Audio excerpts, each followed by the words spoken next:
ಸ್ನೇಹಿತರೆ ನಮಸ್ಕಾರ. Word of ಮಾಧ್ಯಮ ಚಾನೆಲ್ಗೆ ಸ್ವಾಗತ. ಸ್ನೇಹಿತರೆ, ಬೆಂಗಳೂರಿನಲ್ಲೊಂದು ಹೃದಯ ಹಿಂಡುವ ಘಟನೆ ನಡೆದು ಹೋಗಿದೆ.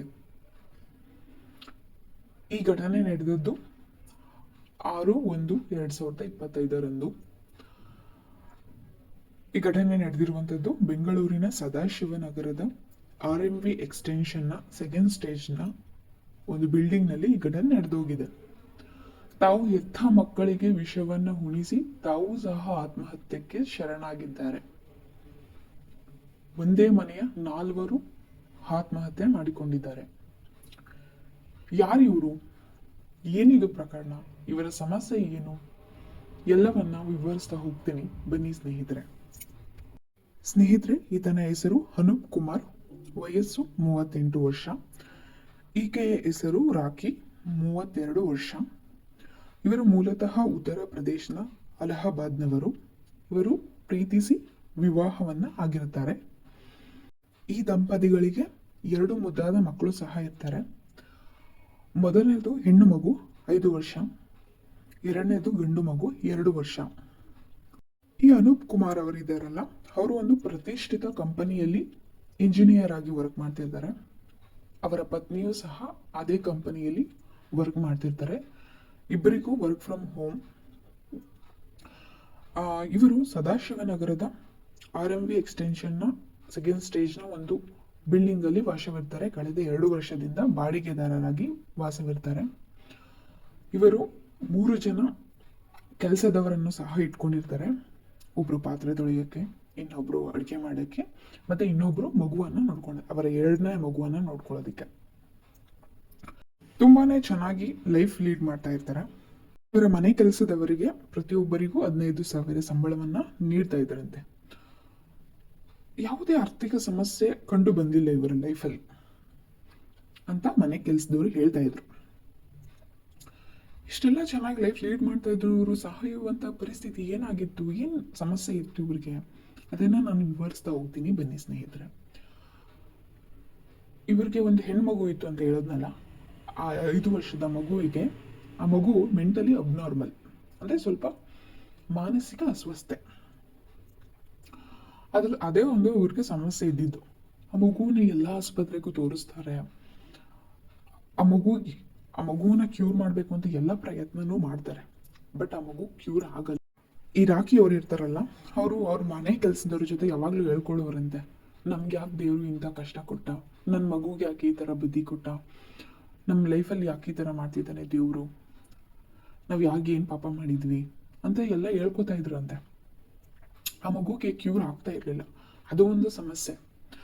2ನೇ ಸಮಸ್ಯೆ ಬಂದು ಇವ್ರಿಗೆ ತಮ್ಮ ಸಂಬಂಧಿಕರಿಗೆ ಒಂದು ದೊಡ್ಡ ಮೊತ್ತದ ಅಮೌಂಟ್ ಅನ್ನ ಕೊಟ್ಟಿರ್ತಾರೆ. ಅವರು ಇದನ್ನ ಹಿಂದಿರುಗಿಸಿರಲ್ಲ.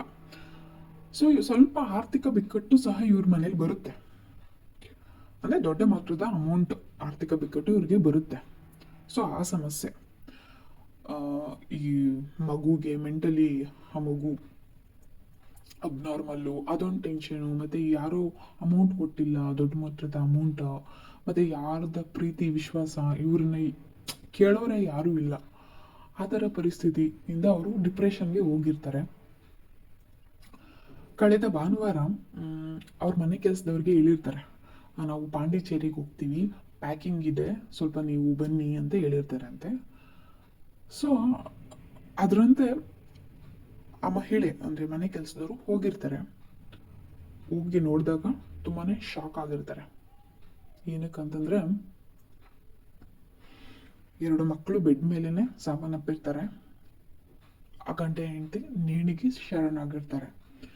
ಇದನ್ನ ನೋಡಿದ ತಕ್ಷಣ ಅವರು ಅಲ್ಲಿರುವಂತಹ ಸ್ಥಳೀಯರಿಗೆ ವಿಷಯವನ್ನ ಮುಟ್ಟಿಸ್ತಾರೆ, ಪೊಲೀಸರಿಗೂ ಸಹ ವಿಷಯವನ್ನ ಮುಟ್ಟಿಸ್ತಾರೆ. ಆಗ ಪೊಲೀಸರು ಬಂದು ತನಿಖೆಯನ್ನ ಮಾಡ್ತಾರೆ, ಎಲ್ಲಾನು ಸರ್ಚ್ ಮಾಡ್ತಾರೆ. ಅಲ್ಲೊಂದು ಡೆತ್ ನೋಟ್ ಸಿಗುತ್ತೆ. ಅಲ್ಲಿ ಆ ಡೆತ್ ನೋಟ್ ಅಲ್ಲಿ ಅನೂಪ್ ಗೌಡ ಅವರು ಒಂದಿಷ್ಟು ಕೌಟುಂಬಿಕ ಕಲಹದ ಬಗ್ಗೆನೂ ಸಹ ವಿವರಿಸಿರ್ತಾರೆ. ಈ ಅನೂಪ್ ಗೌಡ ಅವರ ಅಪ್ಪ ಅಮ್ಮ ಇರ್ತಾರಲ್ಲ, ಅವರು ಇವ್ರ ಬಗ್ಗೆ ಏನು ಯೋಚನೆ ಮಾಡ್ತಿರ್ಲಿಲ್ಲ, ಇವ್ರ ಬಗ್ಗೆ ಏನು ವಿಚಾರಿಸ್ತಾನೂ ಇರ್ಲಿಲ್ವಂತೆ. ಇವ್ರ ಕಷ್ಟ ಸುಖ ಏನು ಕೇಳ್ತಿರ್ಲಿಲ್ವಂತೆ. ಅವರ ಮೊದಲನೇ ಮಗು 5 ವರ್ಷದ ಮಗು ಇದೆಯಲ್ಲ, ಆ ಮಗು ಹುಟ್ಟಿದಾಗ ಬಂದು ನೋಡಿಲ್ಲ, ಮತ್ತು ಆ ಮಗುನ ವಿಡಿಯೋ ಕಾಲ್ ಮುಖಾಂತರನೂ ಸಹ ಬಂದು ನೋಡಿ ವಿಚಾರಿಸಿಲ್ವಂತೆ. ಸೊ ಅದ್ರ ಬಗ್ಗೆನೂ ಸಹ ಉಲ್ಲೇಖ ಮಾಡಿದ್ದಾರೆ. ಮತ್ತು ಅನೂಪ್ ಗೌಡ ಅವರು ತಾವಾಗೇ ಫೋನ್ ಮಾಡಿದ್ರು ಸಹ ಸರಿಯಾಗಿ ಮಾತಾಡ್ತಾ ಇರಲಿಲ್ಲವಂತೆ ಅವರ ಅಪ್ಪ ಅಮ್ಮ. ಅನೂಪ್ ಗೌಡ ಅವರನ್ನು ಚೆನ್ನಾಗಿ ಬೈತಾ ಇದ್ರಂತೆ. ಸೊ ಇವರ ಒಂದು ಕಷ್ಟ ಸುಖನ ಅವ್ರ ಅಪ್ಪ ಅಮ್ಮ ಕೇಳ್ತಾನೆ ಇರಲಿಲ್ವಂತೆ. ಇದರಿಂದ ಬೇಸತ್ತಂತಹ ಅನೂಪ್ ಗೌಡ ಸ್ವಲ್ಪ ಖಿನ್ನತೆಗೆ ಒಳಗಾಗಿದ್ದಾರೆ. ಖಿನ್ನತೆಗೆ ಒಳಗಾಗಿ ಈ ನಿರ್ಧಾರನ ಮಾಡ್ಕೊಂಡಿರಬಹುದು ಅಂತ ಅನ್ಸುತ್ತೆ. ನನಗನ್ಸೋ ಪ್ರಕಾರ ಅಷ್ಟು ದ್ವೇಷ ಏನಕ್ಕೆ ಅವ್ರ ಅಪ್ಪ ಅಮ್ಮಂಗೆ? ಇವ್ರ ಬಗ್ಗೆ ಎಲ್ಲ ಒಂದು ಸ್ವಲ್ಪ ನಾನು ವಿಚಾರಿಸ್ಬಹುದಾಗಿತ್ತಲ್ವ. ಇವರ ಸಾಂತ್ವನದ ನುಡಿಗಳನ್ನು ನೀಡಿದರೆ, ಒಂದು ಪ್ರೀತಿ ವಿಶ್ವಾಸವನ್ನು ಕೊಟ್ಟಿದ್ರೆ ಅವ್ರ ಅಪ್ಪ ಅಮ್ಮ, ಬಹುಶಃ ಈ ಘಟನೆ ನಡೆಯೋದು ತಪ್ತಿತ್ತೇನೋ ನನ್ನ ಪ್ರಕಾರ. ಆ ಮೃತದೇಹಗಳನ್ನು ಪೋಸ್ಟ್ ಬಾಟಮ್ಗೆ ಕಳಿಸ್ತಾರೆ. ಆ ಶವವನ್ನು ಈಸ್ಕೊಳ್ಳೋಕ್ಕೂ ಸಹ ಅವರ ಅಪ್ಪ ಅಮ್ಮ ಬಂದಿಲ್ವಂತೆ. ಎಂಥ ಅಪ್ಪ ಅಮ್ಮ ರೀ ಅವರು, ಅಲ್ವಾ? ಬಹುಶಃ ರಾಖಿ ಅವರ ಫ್ಯಾಮಿಲಿಯವರು ಬಂದು ಇಸ್ಕೋಬಹುದು ಅಂತ ಅನ್ಸುತ್ತೆ ನನ್ನ ಪ್ರಕಾರ. ಒಬ್ಬ ಮನುಷ್ಯನಿಗೆ ಅಪ್ಪ ಅಮ್ಮ, ಬಂಧು ಬಳಗ, ಸಾಂತ್ವನ ಹೇಳುವಂಥ ಬೆಸ್ಟ್ ಫ್ರೆಂಡ್ಸ್ಗಳು ಇರಬೇಕು. ಇಲ್ಲ ಅಂತಂದರೆ ಈ ಥರ ಪ್ರಕರಣಗಳು ದಿನೇ ದಿನೇ ಹೆಚ್ಚಾಗ್ತಾ ಇರುತ್ತೆ. ಮಾನಸಿಕ ಖಿನ್ನತೆಗೆ ಒಳಗಾಗ್ತಾರೆ. ನಮ್ಮ ನೋವನ್ನು ಒಬ್ಬರಿಗೆ ಹೇಳ್ಕೋಬೇಕು, ಆವಾಗ ನಮ್ಮ ಮನಸ್ಸು ಹಗುರ ಆಗುತ್ತೆ. ಪಾಪ ಈ ಅನೂಪ್ ಗೌಡ ಫ್ಯಾಮಿಲಿಗೆ ಅವ್ರ ಕಷ್ಟ ಸುಖ ಕೇಳೋರು ಯಾರೂ ಇರಲಿಲ್ವೇನೋ ಪಾಪ, ಅದಕ್ಕೋಸ್ಕರ ಈ ನಿರ್ಧಾರ ತಗೋಬಿಟ್ರು. ಇದರಿಂದ ಕಲಿಯೋ ಪಾಠ ತುಂಬಾನೇ ಇದೆ ಸ್ನೇಹಿತರೆ. ಇವತ್ತಿನ ಸಂಚಿಕೆ ಇಷ್ಟೇನೆ. ಮುಂದಿನ ಸಂಚಿಕೆಯಲ್ಲಿ ಸಿಗೋಣ. ವಿಡಿಯೋ ಇಷ್ಟ ಆದರೆ ಲೈಕ್ ಮಾಡಿ, ಶೇರ್ ಮಾಡಿ, ಕಮೆಂಟ್ ಮಾಡಿ. ಪ್ಲೀಸ್ ನನ್ನ ಚಾನಲ್ನ ಸಬ್ಸ್ಕ್ರೈಬ್ ಮಾಡ್ಕೊಳ್ಳಿ. ನಿಮ್ಮ ಅನಿಸಿಕೆಗಳನ್ನು ಕಮೆಂಟ್ ಬಾಕ್ಸಲ್ಲಿ ತಿಳಿಸಿ ಸ್ನೇಹಿತರೆ. ಧನ್ಯವಾದಗಳು.